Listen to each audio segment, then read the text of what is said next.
Getting computers to understand the visual world is an open problem in machine learning. However, progress in machine learning is allowing us to use algorithms that can comprehend the visual world in a richer and richer sense every day.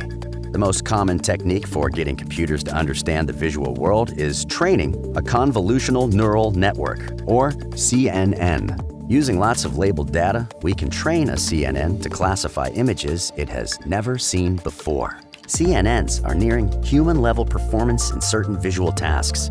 That being said, there is a large mismatch between the amount of labeled data CNNs require and what a human needs. Consider a mountain. Children only need to be shown one or two examples of a mountain to be able to recognize other mountains in the future. However, a CNN will need to be shown hundreds or thousands of images of a mountain before it can spot other mountains in images it hasn't seen before. Why is there this mismatch in data efficiency? Firstly, we need to understand the differences between what humans and CNNs pay attention to when classifying images. We, as humans, mainly understand images in terms of their shape-based features. We know we are looking at a mountain because it has two sides that meet to form a triangle pointing at the sky.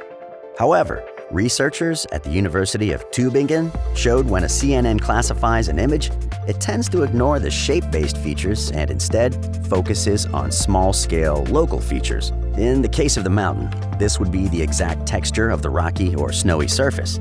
These are known as texture-based features.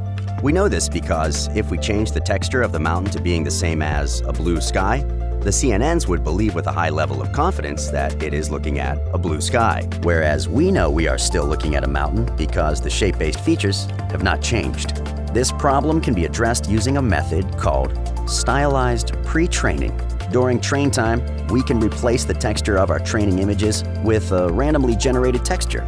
This way, these CNNs are forced to ignore texture and focus on the shape-based features we use to learn.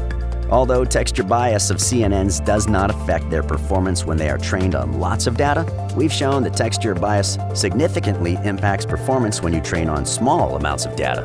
Furthermore, we show stylized pre-training can lead to large boosts in performance of CNNs in the small data regime.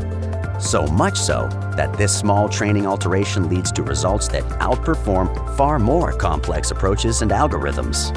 Here at Speechmatics, we hope that more research will progressively uncover algorithms that understand the world with the same level of richness as humans do.